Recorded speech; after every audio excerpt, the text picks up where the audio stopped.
Well, welcome everyone. I'm glad somehow or another we made it to the same spot. This is, of course, our annual remembrance for the victims of Hiroshima Nagaski. Hold on. We got some folks floating in. Well, wait a minute here. Come on in. Well, this is our crew that was redirecting everybody, I believe. Thank you. Yes. That was nicely done. Okay, everybody. There's plenty of seats over here. We might have to, we're back in this corner. We'll make sure everybody's sitting down. No reason for standing. And if we need more chairs, we'll bring more chairs.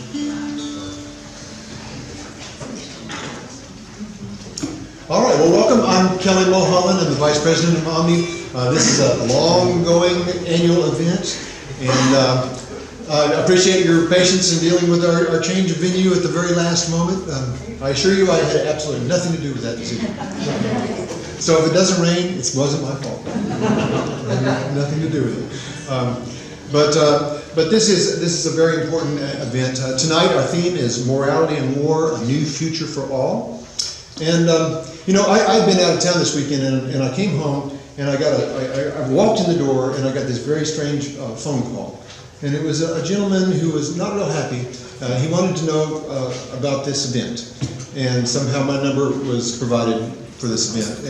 And so he said he wanted to know whether there were Japanese students going to be here, and I said, well, yes, there are. They're part of the ceremony today. And he said, well, what kind of names are you reading? And then I said, well, we're reading the names of deceased people from the victims, from the Hiroshima bombing.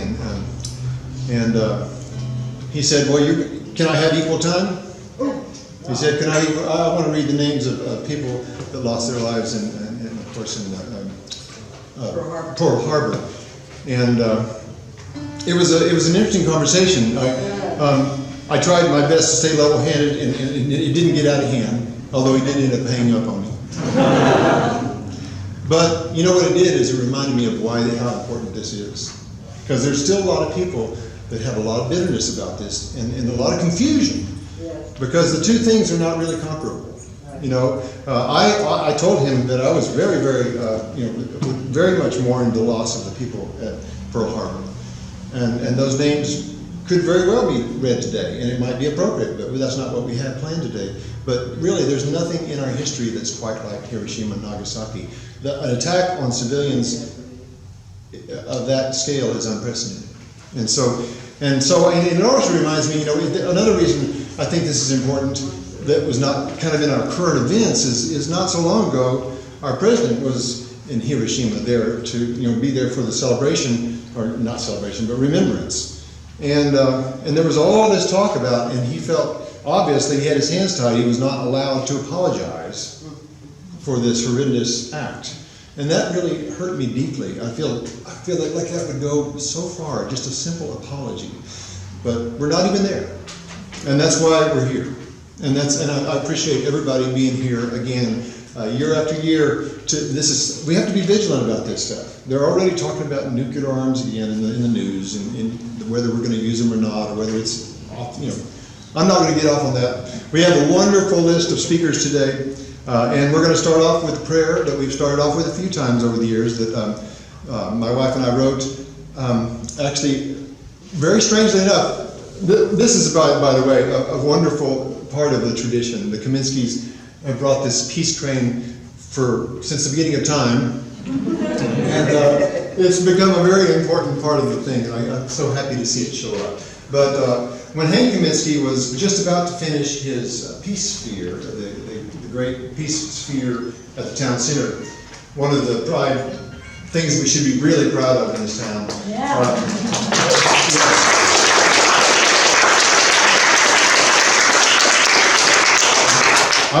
Don and I were given the great honor of going inside of it. There's a hatch in the bottom, little did you know. And before they brought it over to the town center, and we got to go inside and we played music and we wrote a song inside there.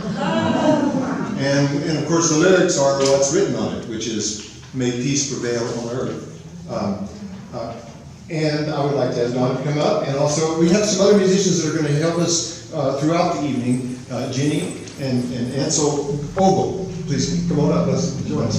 You can help us out on this. And we need everybody.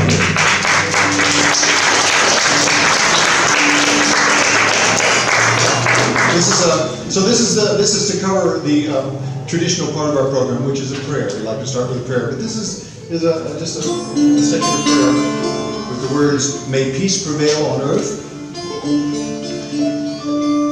Very simple, and we'll do a little rehearsal. Okay?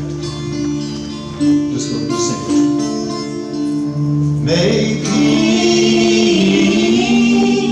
prevail on earth, on earth. May peace prevail on earth, on earth.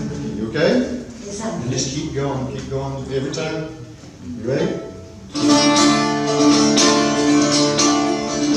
May peace prevail on earth, on earth. May peace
You'll hear more from him when the night's over. All right, I'll get all this stuff off and move along here. So this is, I'm really excited to have the participation of the Japanese Student Association this year. And they're going to help us with a couple of different parts. But the president is going to help us really with the welcoming. And so I would like to introduce to you Taiki Shibamoto to the stage. He's the president of the association.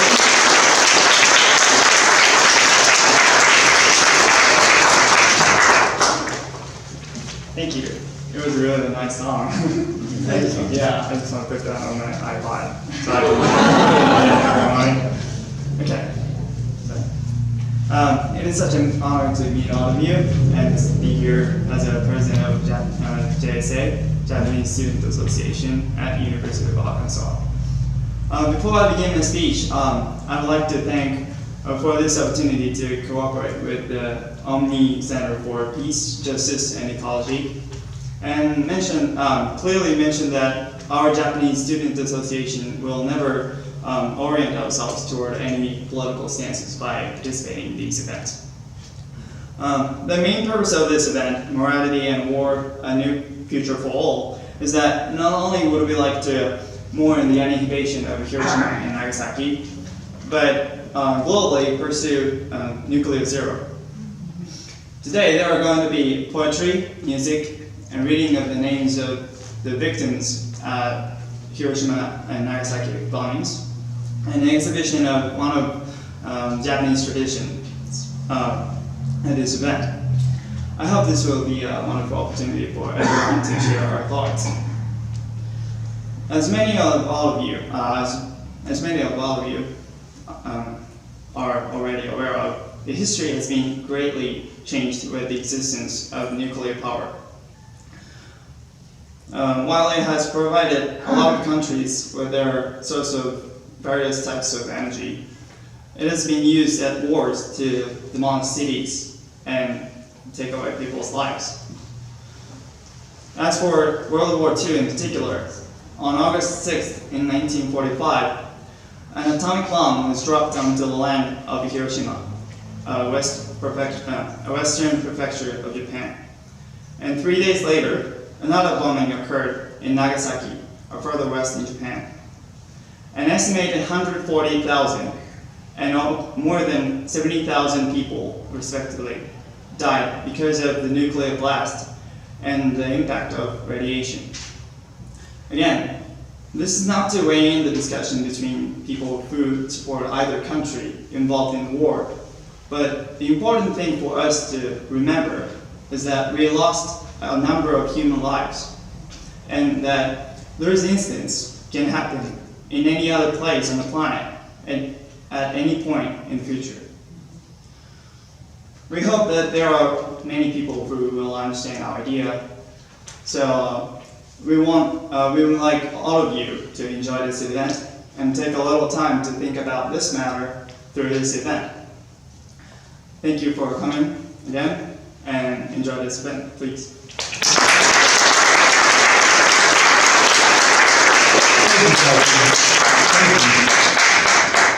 That's one of my favorite parts of this, working on this particular year's event, was getting to be a friendship with Taiki. He's been a great contributor to our committee and helpful in organizing everything. So the next part we have up is another part of the annual tradition, and some person I much admire, our own mayor, to do the proclamation. Mayor Lionel Jordan, please.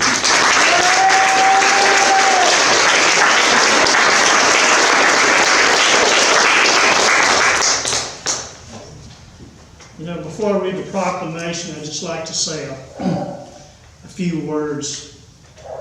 It's always an honor and privilege for me to be in the midst of you all and to think about how you fight for peace every day, not only just in the city, but in the world.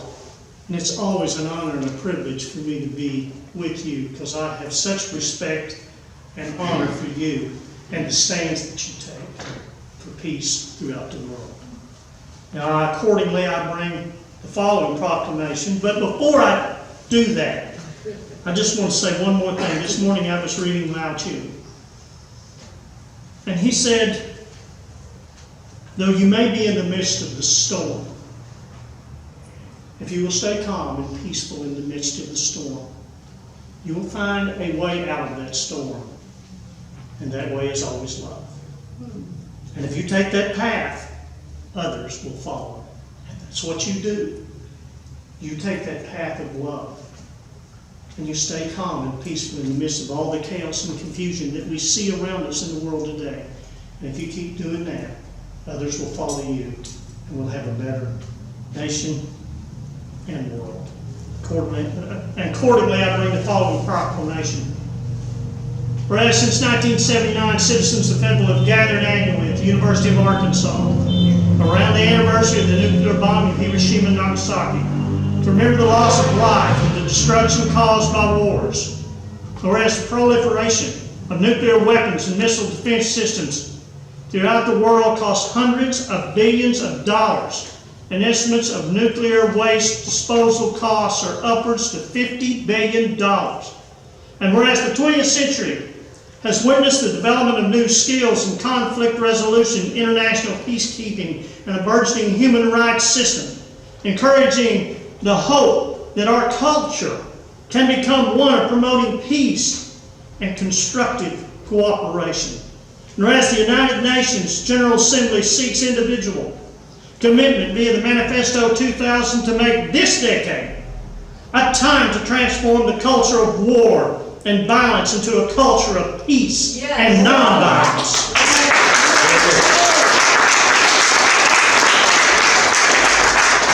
Whereas the Manifesto 2000 further states that each individual may share in his or her responsibility for the future of humanity, in particular to our children of today and tomorrow. Yes. And whereas this year marks the 71st anniversary of the first bomb that was dropped on the Japanese city of Hiroshima, now therefore I, Lionel Jordan, Mayor of the city of Fayetteville, Arkansas, do hereby proclaim August 14th, 2016 as a day of remembrance of the bombing of Hiroshima and Nagasaki and Fayetteville, and encourage each of us to honor our peacemakers and renew our commitment to the prevention of such suffering in the future. Army, keep pushing for peace.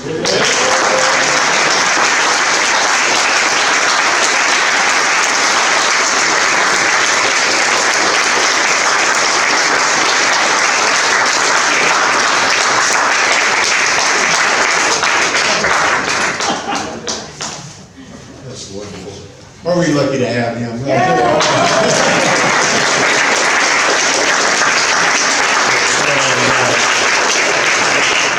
You almost have to pinch yourself to have a mayor like that. That's amazing.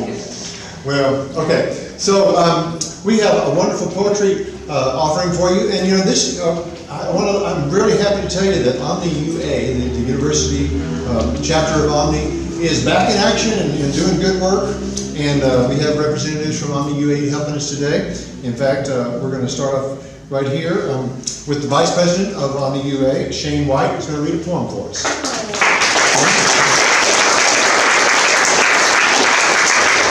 Thank you, everyone, for coming out. It's a pleasure to be a part of this. Thank you, Mr. Mayor. Thank you. Today I'm going to be reading a poem by T. Merrill. It was written after in remembrance from Hiroshima and the Nagasaki bombings.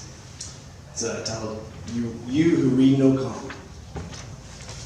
You who read no calm reportings of alien, distant, dire events, but shriek and keen as love goes down, beyond all help to violence, whose temple walls, storm-struck and split by sizzling bolts, collapse around, while amid the crash of chaos hope whirls in the death spin to the ground.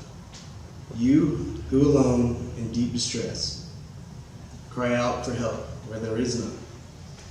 All you, whom I shall never know, I know a portion nonetheless of cruel trials you undergo.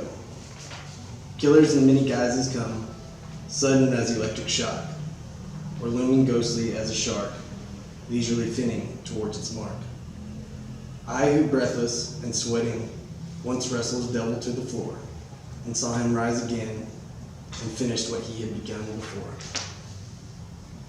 I, who relearned each child of prayer, forgotten to the stars once more, send up a poor and hopeless plea for a spirit's peace beyond despair.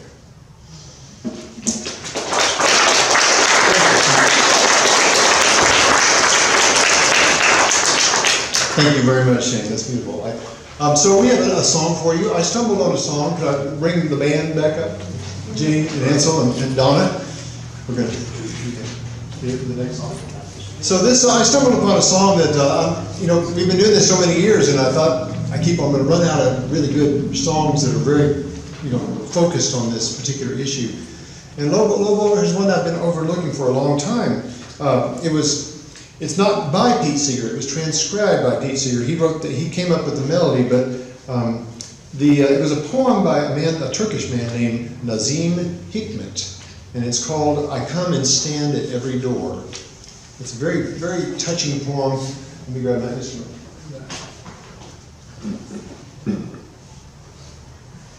I suppose this might require some explanation. This is a quattro, and this is the Puerto Rican national instrument. And I just had got it recently, and the reason I'm using it, I was looking well, need to learn the words to the song, so I looked at the internet, you know, and I noticed that the Byrds had done this song. A beautiful, you know, the Byrds, I didn't realize that. They did a beautiful version of this song, and you know, they got that. You know, that 12-string stuff, so it just seemed like the right instrument for this. There you are. Okay. Everybody ready? I come and stand at every door.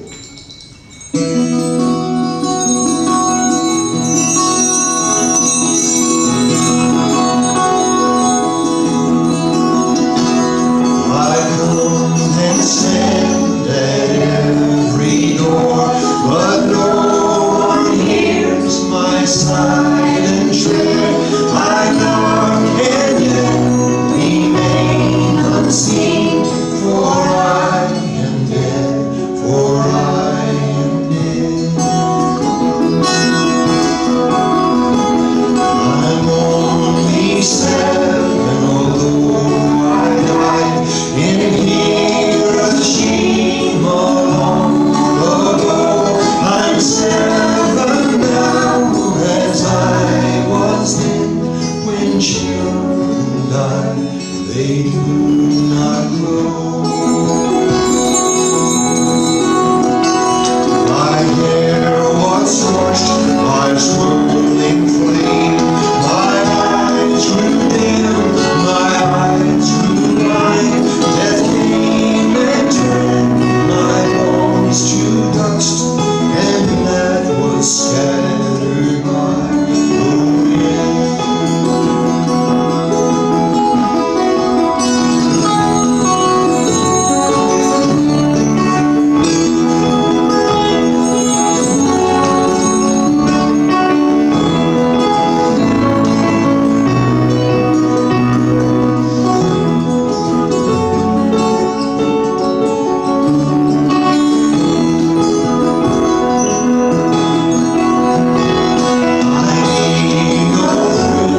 I need no rice, I need no sweets, not even bread.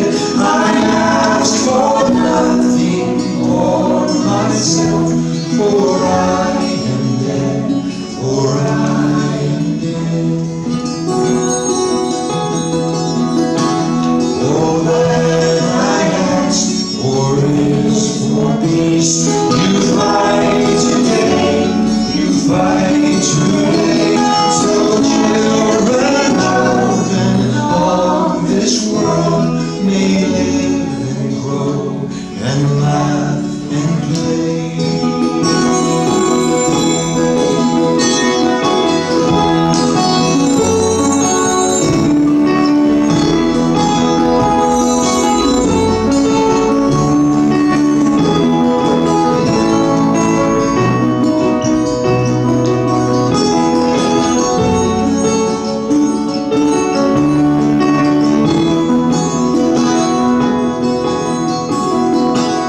I come and stand at every door, but no one hears my silent tread.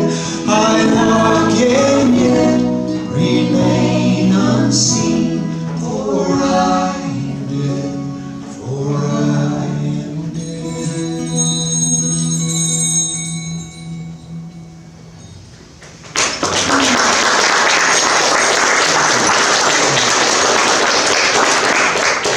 Okay.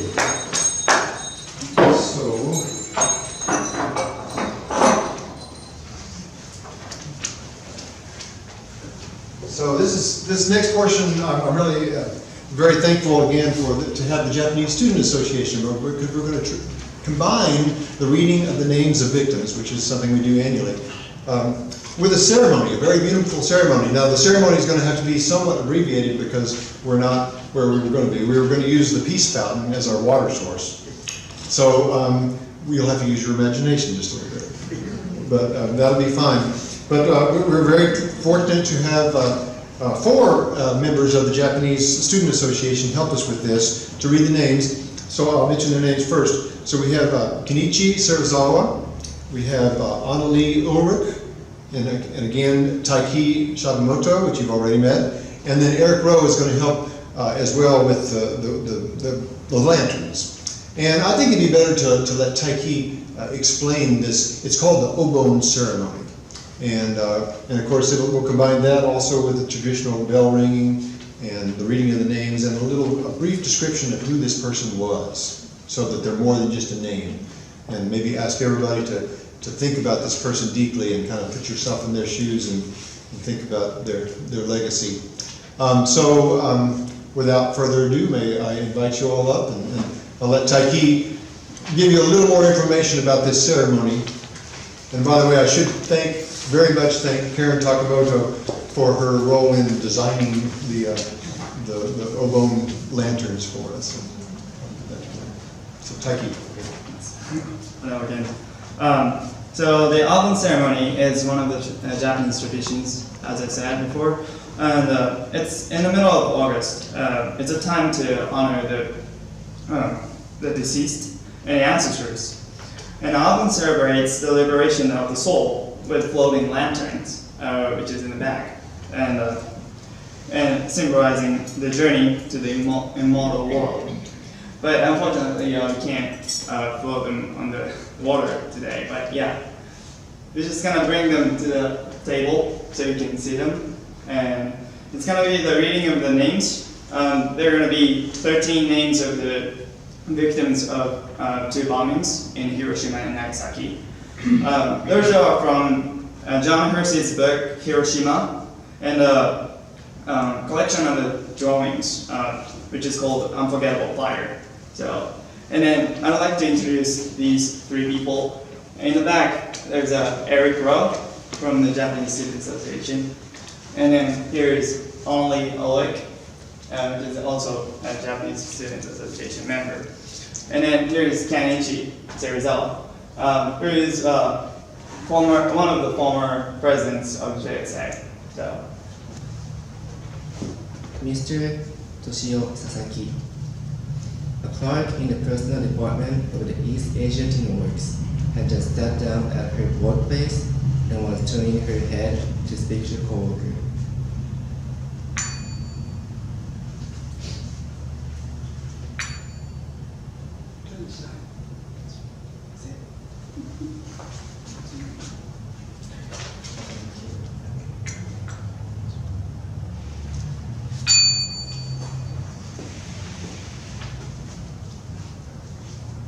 Dr. Masakazu Fuji, owner of a private hospital, was sitting down to read a newspaper on his porch.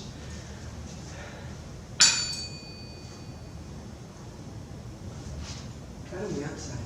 Outside? Sure.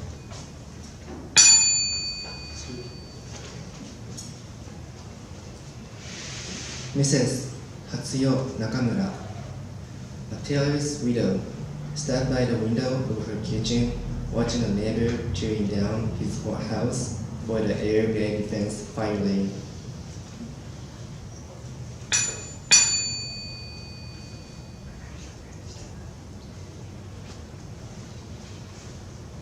Dr.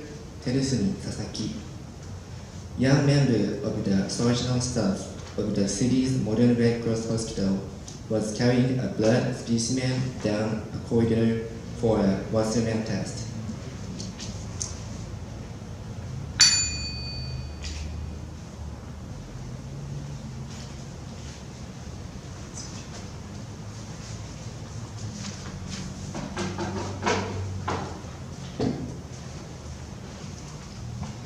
Father Wilhelm Kleinsorge, a German priest of the Society of Jesus, reclined on a cot in his order's mission house, reading a Jesuit magazine.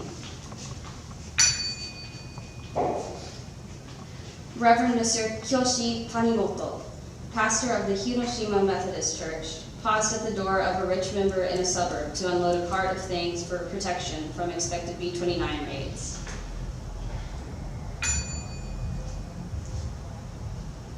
From Unforgettable Fire, a collection of drawn or painted recollections by untrained citizens who could not forget the hours following the bombing of Hiroshima, August 6th, or Nagasaki, August 9th. Mr. Iwakichi Kobayashi saw countless numbers of people suffering from burns, and at the age of 77 drew a young lady covered with a burned sheet of tin roofing lying on the riverbank.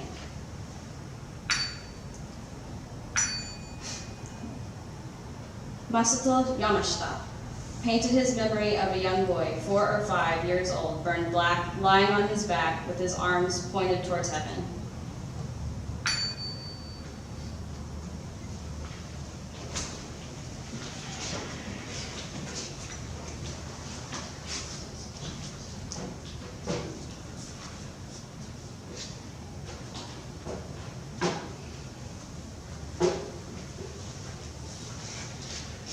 The next 5 are also from Unforgettable Fire.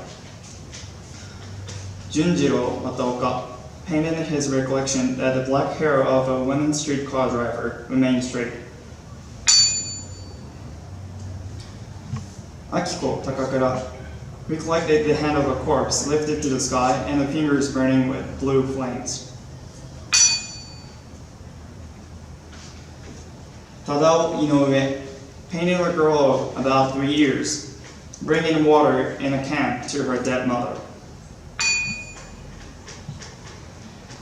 Kiyoaki Uen, a freshman at the teacher training school, who helped to coat survivors' burns with mercurochrome, cooking oil, and newspapers on August 6th. Jun Watanabe, he painted a pile of blackened bodies gathered from the nearby ruins. They were being cremated one after another on the riverbed. Out of the 100,000 killed, all 13 by chance survived to tell or paint their experiences.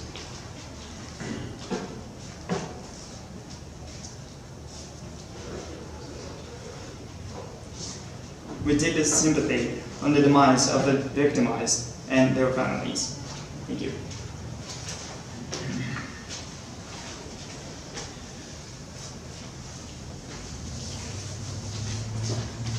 Thank you so very much for participating and for helping us do this beautiful ceremony. Thank you. We're very indebted to you. Thank you, guys.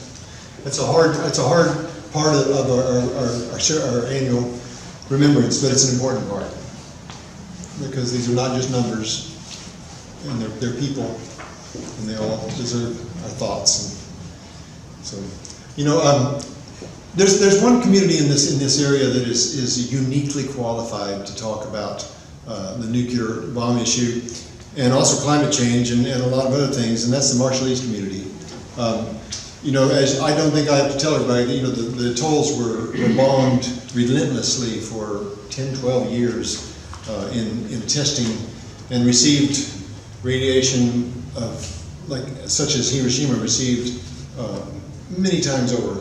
The statistics are appalling, but anyway, we're very fortunate to have a wonderful Marshallese culture right here in Northwest Arkansas, and we're even more fortunate to have a very wonderful climate activist and just a wonderful person from the community that's going to share a poem with us. Could I welcome? Excuse me, I got on the wrong page. So we have Christopher Ballows here. Could you come?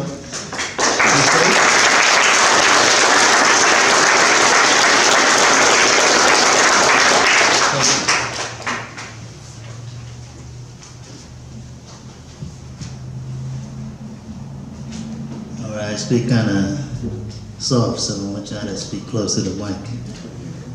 I am fortunate enough to be here, and I just want to say how grateful I am to be part of this. I know the nuclear history we all have shared is very important to me as well.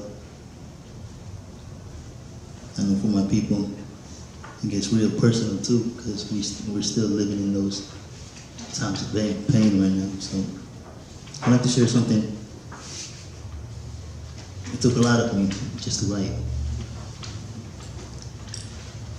I call it Nuclear Stories. Hiroshima Nagasaki. I'm sorry for what had happened to you. I'm truly sorry for my ignorance, my lack of sympathy, my hateful weapons of mass destruction. It blinded me when I was growing up. Blinded me from learning your stories. blinding me from understanding your pain, your struggles, and blinding me from reaching out to you to say, how can I help? I ask and blame myself, why was I not truly aware of this sad, inhumane part of history?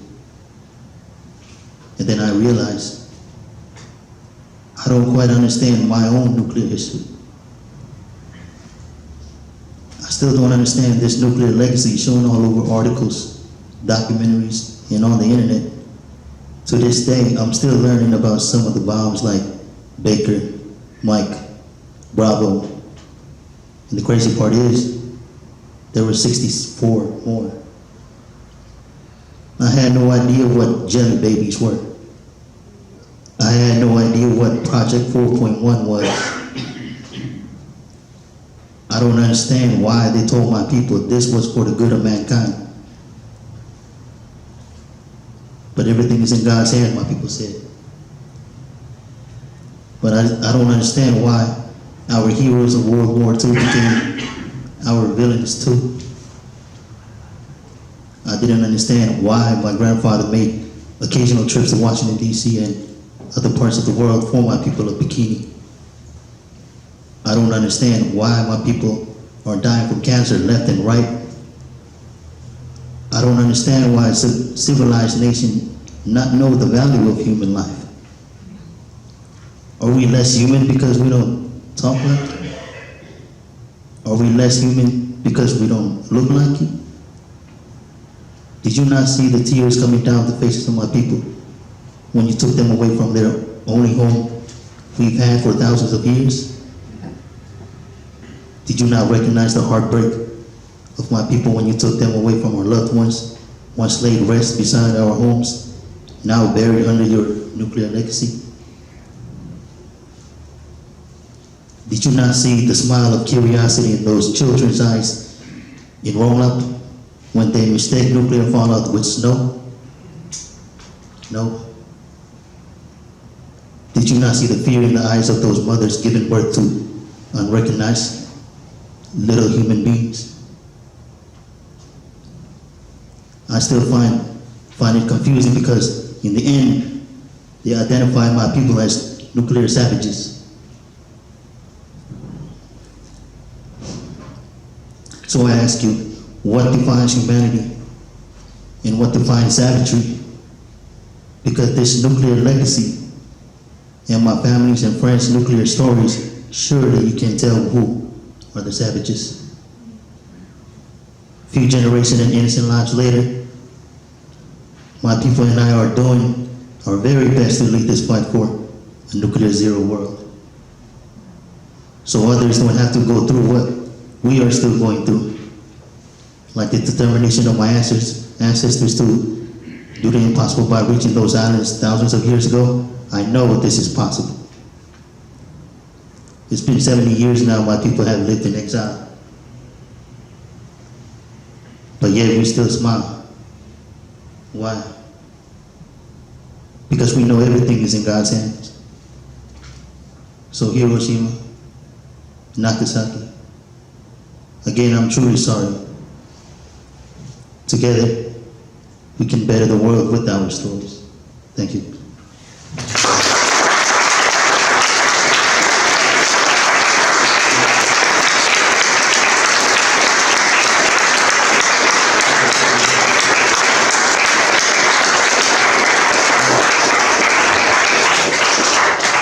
That's very moving. Wow. We're so fortunate to have, keep your eyes open for the Marshallese community. There's a young contingent of activists that are really on fire and over climate and nuclear issues and great allies of the Omni Center. So we're very pleased to have you on board. If you don't know, the Marshallese community has a lawsuit against the United States for violation of the Nuclear Non-Proliferation Treaty as we speak. So that's pending as well. That's a serious deal. Okay, well now we come to our keynote speaker, and this is very exciting. We're very privileged to have a guest all the way from Albuquerque this year, and very, very well qualified to be our keynote this year. Maria Santelli, get my notes together.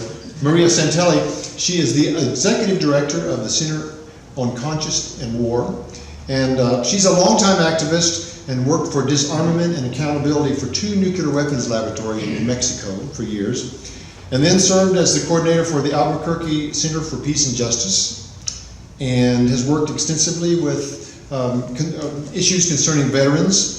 In fact, she founded the New Mexico's GI Rights Hotline, and she now serves as the executive director again for the Center on Conscience and War. And we're very fortunate. She has her talk today is called "Witnessing and Mobilizing the Power of Conscience," and I'm just very pleased to have her here, Maria Santelli.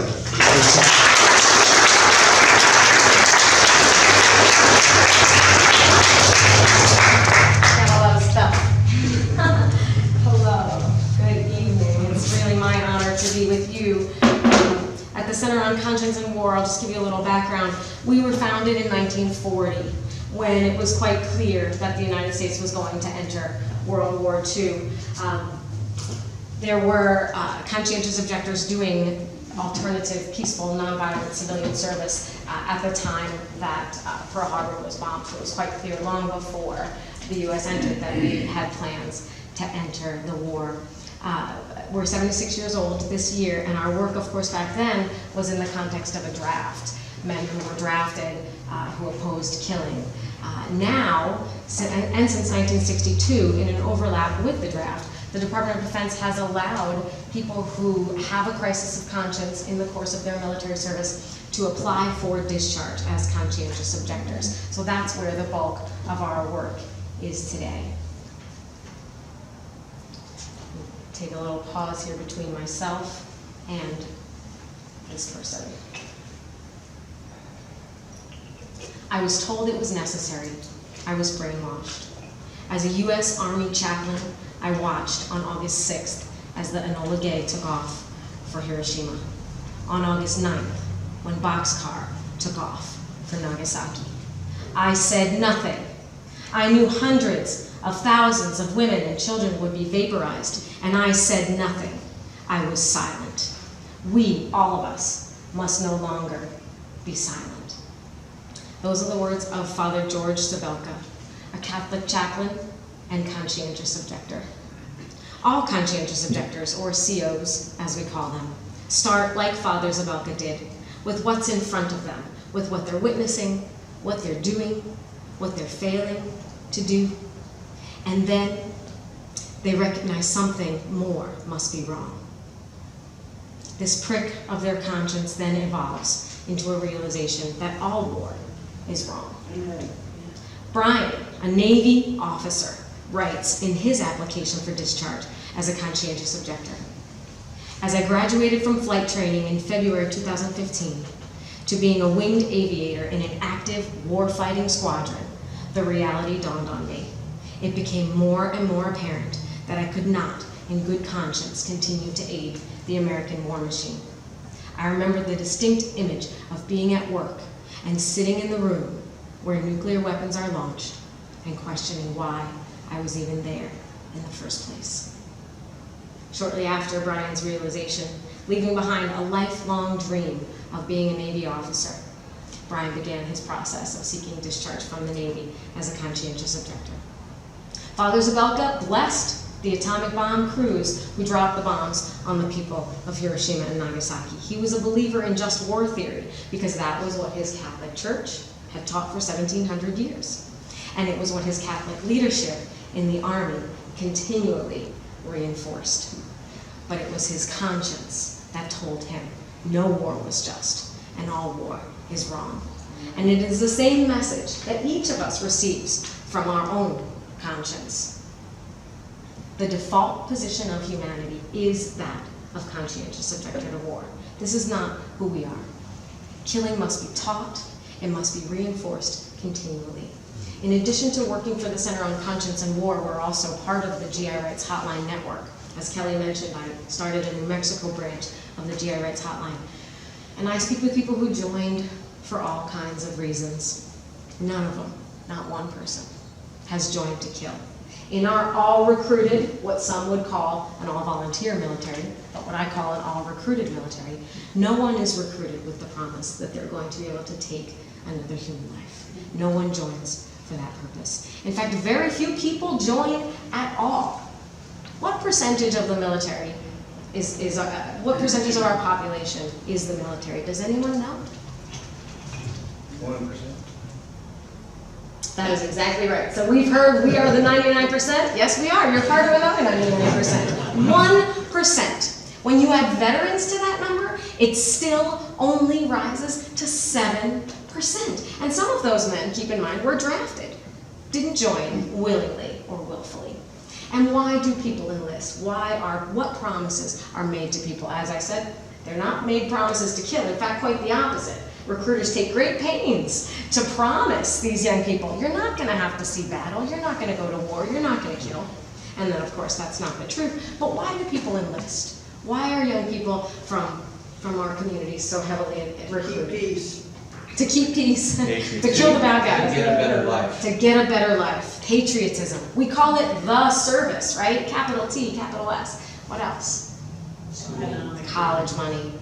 One of the biggest reasons. No one is enlisting with the promise to kill. And that's what they're promised. But what is the reality? The reality is 1/3 of homeless adults are veterans. Sexual assault is a reality. 1 in 3 military women are assaulted. That's twice the national rate. Domestic violence is experienced by children and spouses in the military at 4 times the national rate. And trauma, post-traumatic stress, other psychological trauma, suicides, 20 a day. And remember, veterans only make up 7% of the population, yet they're almost 20% of the suicides. 1 active duty suicide every day. Compare this to combat. In the years we have numbers for, 2010, 2011, 2012, and 2013, more active duty service members and veterans took their own lives than died in combat. What's happening here? This is what we call, what we're just now beginning to understand as moral injury. Wounds to the soul caused by a transgression against the conscience. This is from a Marine Corps study. Their condition was more closely linked to an inner conflict rather than threats to their lives. We think about post-traumatic stress, and we call it a disorder, in fact. We say post-traumatic stress disorder, and that might be a thing. Certainly that is a thing for a rape survivor, a hijack survivor, for example, and some combat veterans, to be sure. That hypervigilance, that fear for one's life, fear for one's safety, those things are things that characterize a certain kind of post-traumatic stress, no question. But moral injury is different. Moral injury is the violation of one's conscience, those wounds to the soul. Because again, the default position for humanity is that of conscientious objector to war. To become warriors, soldiers must be trained and conditioned to override natural inhibitions. In combat, individual and group survival, as well as the success of the mission, which is killing, are completely dependent on a soldier's capacity to emulate psychopathic behaviors. Killing is not normal. If killing was normal, if it was good for us, we would be healthy and we would thrive after engaging in it. And that is not the case. And the military knows this better than we in the peace movement, I'm afraid, know this. We in the peace movement sometimes think, those people who join the military, they're different from me. I can't kill. Well, they can't kill either, not without consequences. In World War I, studies have shown, and they go back even further than World War I, but World War I, 5% of people shot to kill. And I hope everyone knows about the Christmas truce. And I also heard a great story about making coffee. They paused and they ground their own coffee in the trenches in World War I, and everyone paused, and that was something they had respect for in the morning. We're grinding our coffee, we're making our coffee, we're not going to shoot each other.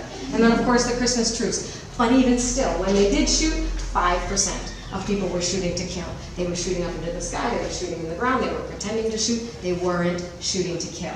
World War II, the good war, 15% maybe shot to kill. By Vietnam, 90% of soldiers were shooting to kill. Today, the numbers may be even higher. What happened? Military training evolved to meet the military's goals. The conscience is overridden with extensive scientific and laser-focused training to teach a soldier to kill by rote, to kill without thinking and circumventing the conscience. Do folks remember Camilo Mejia? He was the first person to resist redeployment to Iraq way back in 2004. And Camilo was in a fighter fight in Baghdad. And he fired 11 rounds without even knowing that he had fired his weapon. It wasn't until later that he looked at his ammunition and realized what he had done. The conscience is suppressed just long enough for a soldier to be useful to the war machine. But they're taught to kill. They're not taught how to survive. Because the conscience will always come back. And for many, the result is moral injury. And what's the military's response? Drugs, denials, discharges, and distance. Drugs. 20% of service members are prescribed psychiatric drugs. At one of our bases, Joint Base Lewis McChord, nearly 300 diagnoses of post-traumatic stress have been reversed in order to continue to redeploy traumatized troops. There are at least 80,000 cases that we know about just in the Army alone of people being discharged with acts of misconduct or things that are called pre-existing conditions, so that the Army is not responsible for the damage that they've caused. They're not responsible for continued care, for the costs of war. These are the additional costs of war. If the military were to take responsibility for what happens for the damage to our souls from what we're asking these people to do or what they're doing in our name, the cost of war would be even greater than it is. 80,000 cases just in the Army alone. And these misconduct cases are often people self-medicating, acting out trauma that is going untreated or undiagnosed. We have a better response, and that response is justice. A lot of times, these service members are told, you can either follow your conscience or follow your orders. Following your conscience, disobeying your orders, well, those consequences are, we know what they are. They're finite, they're manageable. Maybe you'll get court-martialed, be busted down in rank, get a dishonorable discharge. Finite, manageable by most people. Disobeying your conscience, violating your conscience, these consequences are infinite. We're just beginning to understand. So we have this third option, and that is conscientious objection. And conscientious objection is a way for someone to take back that morality, to take that proactive step, reclaim the conscience, and begin that process of healing. So what can we do to support these service members? I ask that we wage an active challenge against the idea that violence is human nature.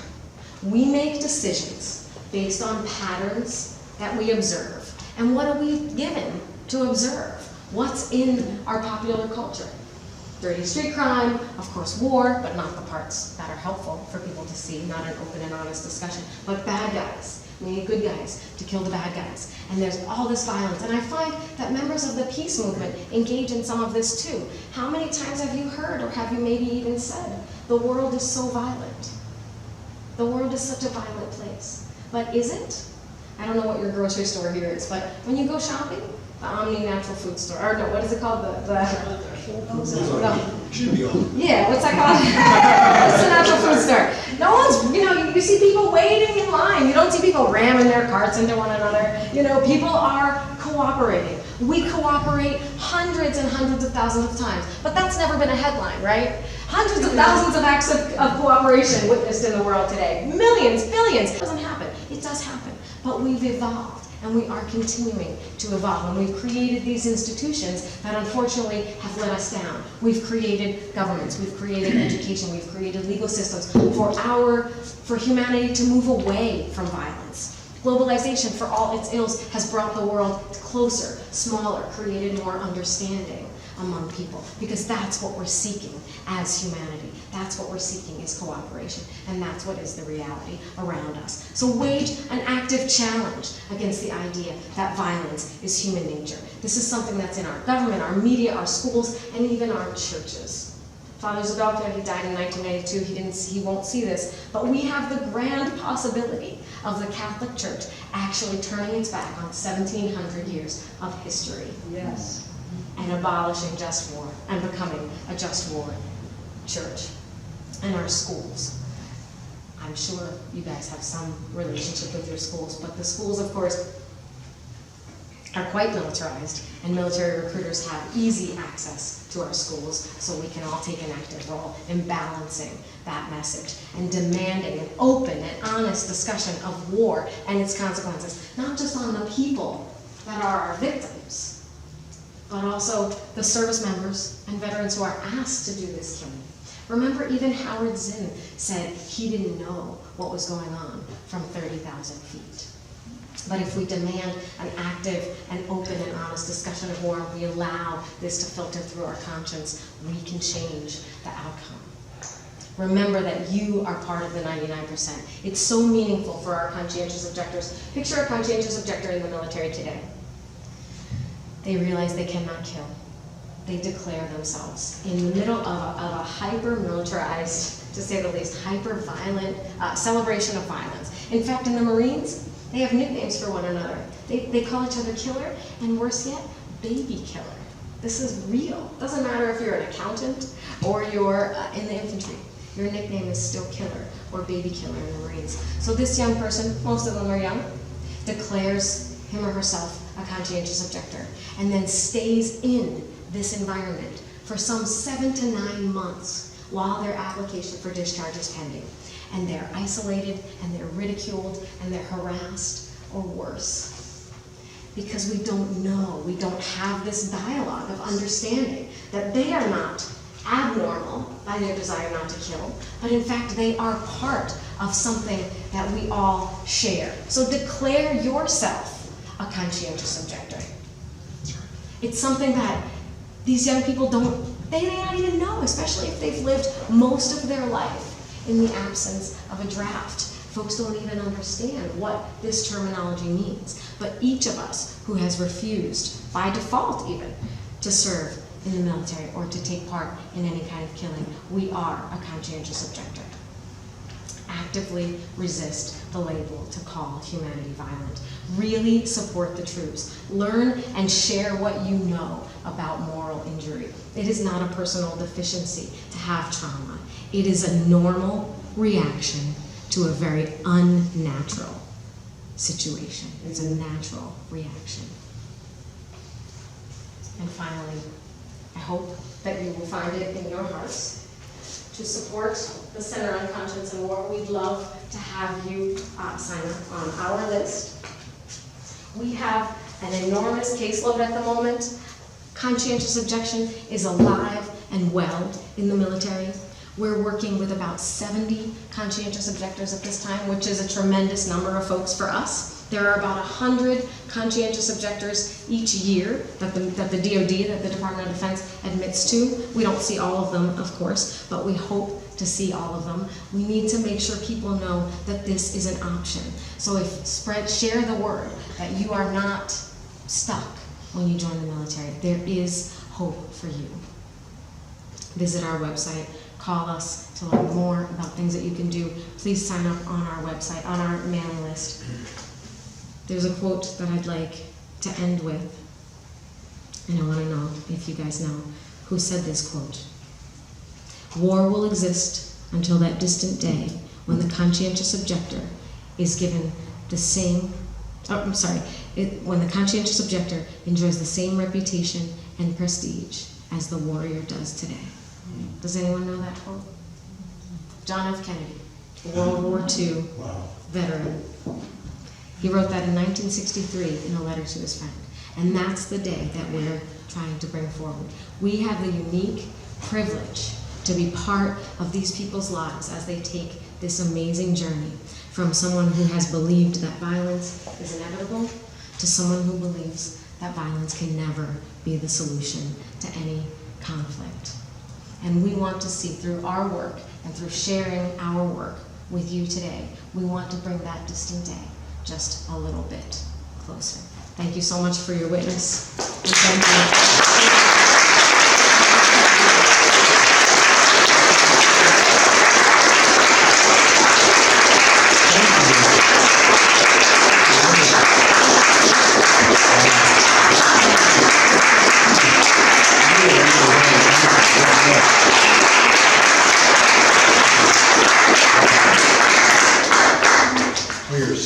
so fortunate to have you be able to fit us into your tour. Thank you very I want much. to hear from you guys now. Oh, gosh, that was great. I was certainly not the only person in the room that was filtering some of this through our relationship with Jacob George, I imagine.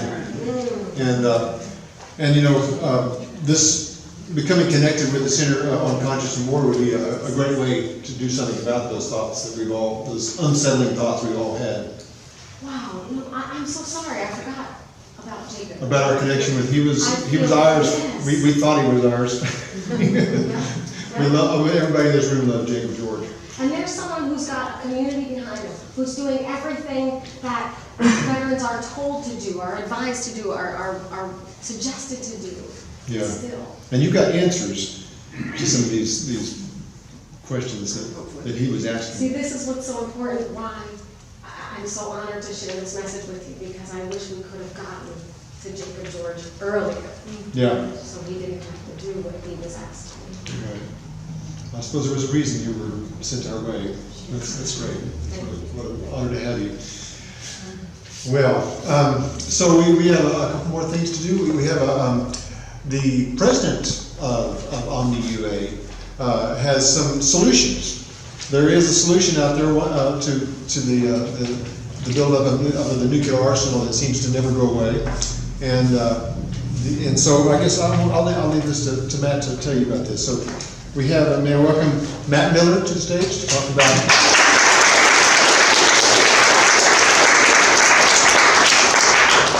Hi everybody, glad you could make it. My name is Matthew Miller. I'm the student chapter president of Omni for Peace, Justice, and Ecology. And first I just want to touch on what Maria was talking about. I'm a naval veteran, and you're right.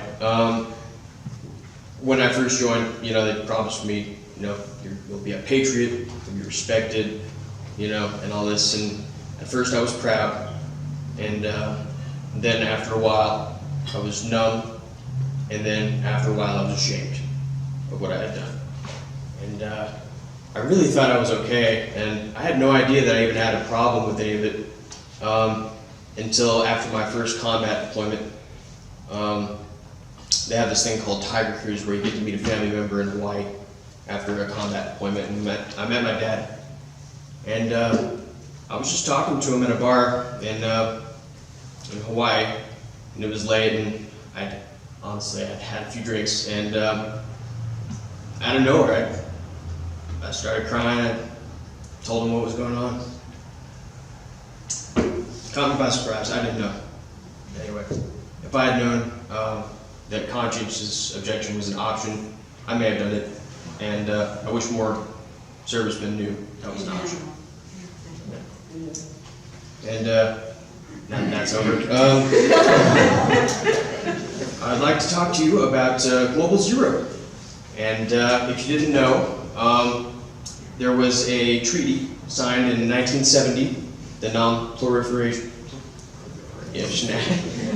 Treaty, and 5 of the 9 nuclear powers signed it. And the good faith article, Article 6, I believe, of the NPT, states that each of the parties to the treaty undertakes to pursue negotiations in good faith, effective measures relating to cessation of the nuclear arms race at an early date and to nuclear disarmament, and on a treaty on general and complete disarmament under strict and effective international control. This is a legally binding contract that they all signed. They have to do it, by the court. They have to. But it's been 46 years. They still add money, and they keep modernizing their weapons every day. Every day. The bill gets higher. They keep throwing money at it, even though they had signed this direct initiative saying that they weren't. They were going to de-escalate, and they have done the exact opposite. And that's where the Nuclear Zero petition comes in. It has over 5 million petition signatures at the moment. This issue has galvanized people because the horror of a nuclear holocaust is so vivid in the imagination. You can see it, and it's so horribly violent. There's nothing more violent that we know of, and we do it to each other. It's man's inhumanity to man, and it disgusts me. It really does. And this is nice.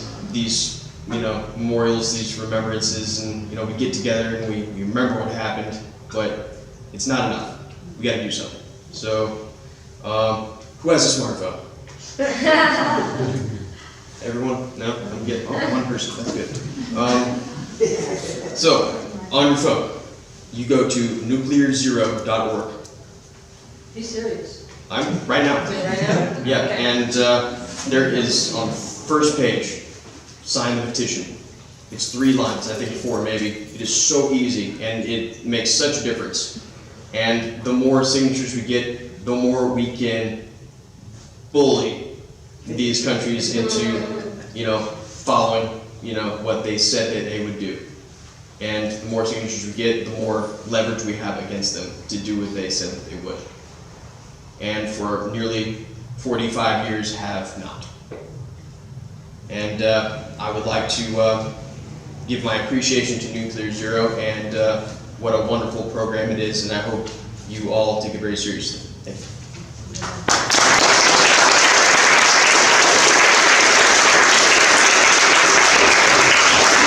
Thank you, Matt. That's good. Thank you. That's really nice to have something concrete. There's one other concrete thing we can do tonight. After you got your smartphone signed up, we don't have a smartphone. We went to go get a smartphone and they turned us down. I feel bad about that. But know that we have a very serious petition in the hallway after we adjourn that we'd love for you to sign.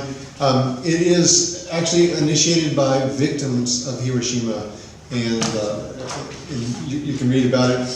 It's a fairly long article, but it's something I think everybody here will want to sign. Some of you might already when we first got here, but that'll be good. So, well, this has been a very powerful program. I do want to thank some people. Our director is giving me a not so subtle reminder that I need to remind everybody afterwards. We do appreciate donations to keep the Omni Center afloat, and there's a bowl she's holding right there. We'll put it over there close to where the watermelon is being served.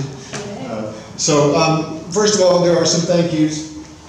I want to make sure I didn't forget anybody. First of all, Richard Tiffany is filming for us, and also we have Lauren Hawkins did our beautiful brochures, and that was very good for that, and she did all our artwork. And, we have, could the committee stand up that helped put all this together? There's the committee members. There we go.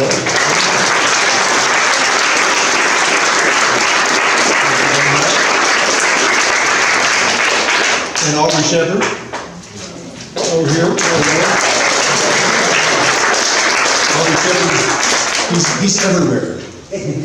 Everywhere is amazing how you can be everywhere at once. I'm always amazed by that. And also Michael Cochran, who helped with the sound.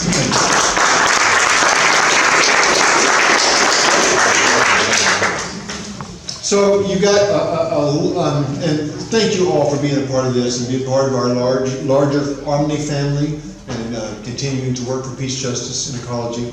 And thank you, Maria, for being here. That was just perfect. That was really meant a lot to so many of us. And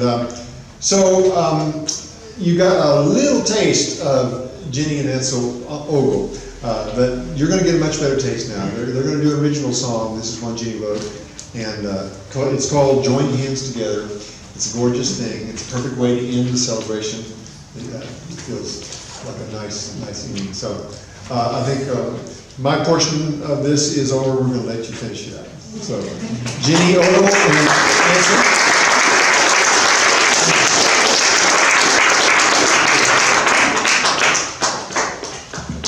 Thank you, Kevin.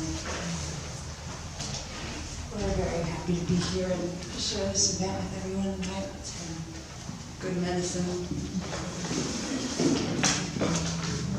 To Yeah, this song's called Join Hands Together, and it's an open invitation to extend out to everyone within your reach, within your mind and vision, and beyond.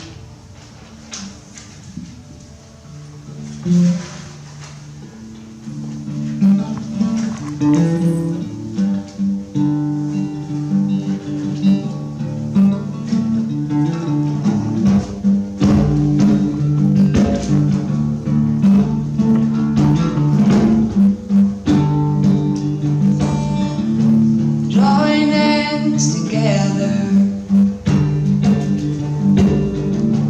let our voices speak.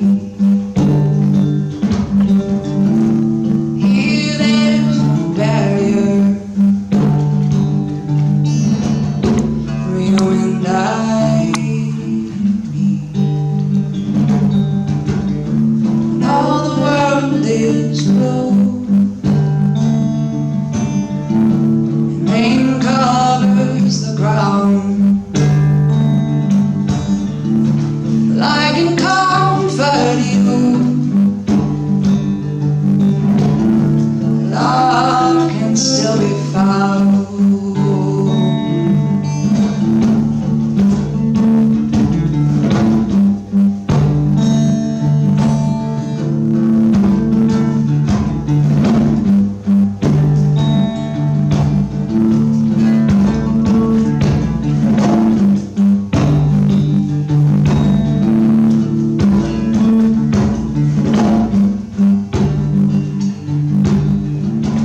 Green comes the world's eye.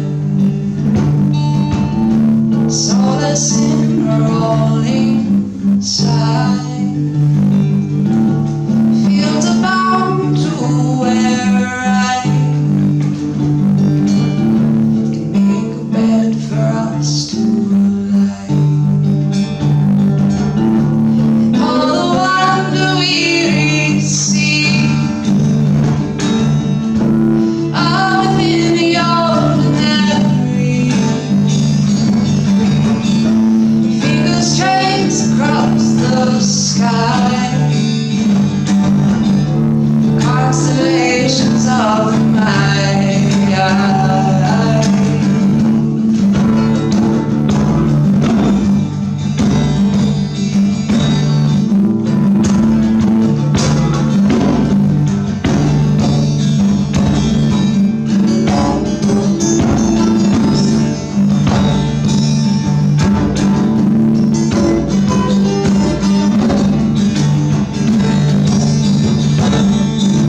Join hands together,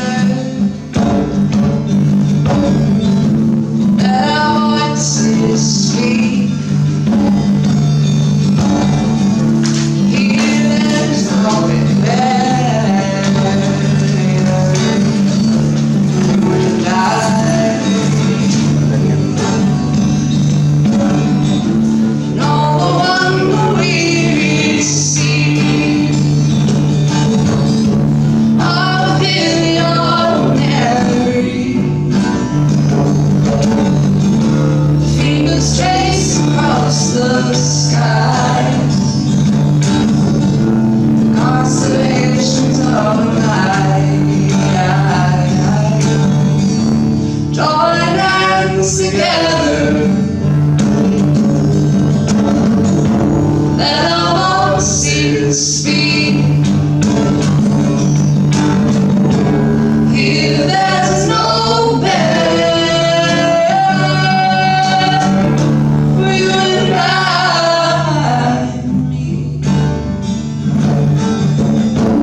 Ooh.